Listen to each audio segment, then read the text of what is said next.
કચ્છ જિલ્લાના માધાપરની વીરાંગનાઓ કે જેમણે વર્ષ 1971માં ભારત પાકિસ્તાનના યુદ્ધમાં પાકિસ્તાન દ્વારા કરવામાં આવેલ બોમ્બમારાથી જે રનવેને ભારે નુકસાન થઈ હતી તેની એર સ્ટ્રીપ માત્ર 72 કલાકની અંદર તૈયાર કરી હતી। ત્યારે તેમની યાદમાં હાલમાં માધાપર ગામના સ્વામિનારાયણ મંદિર ખાતે ચાલી રહેલા હિંડોળા મહોત્સવમાં વીરાંગનાઓને સમર્પિત વીરાંગના હિંડોળા તૈયાર કરવામાં આવ્યા છે, જેમાં યુદ્ધ સમયની પરિસ્થિતિ શું હતી, શું દ્રશ્ય હતા તે ઊભું કરવામાં આવ્યું છે।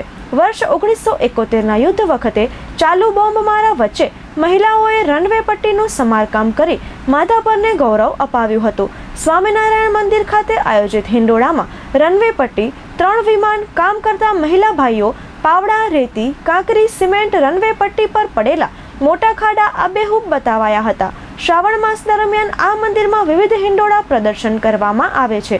આજની યુવા પેઢી માધાપરની વીરાંગનાના સાહસને યાદ કરી ગૌરવશાળી ઇતિહાસને ઉજાગર કરે તે જરૂરી છે, જેના માટે આ હિંડોળાનું આયોજન કરવામાં આવ્યું છે।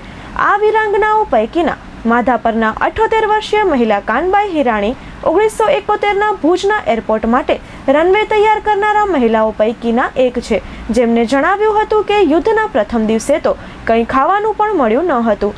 રિપેરિંગનું કામ રાત્રે તો થઈ ના શકે, એટલે દિવસના અજવાળે અમે કામ કરતા હતા। તેથી ગરમ પાણી પીને પણ સતત એર સ્ટ્રીપનું કામ કરતા હતા। સવારના 7 વાગ્યાથી સાંજના 7 વાગ્યા સુધી અમે બધાએ જ કામ કરતા હતા।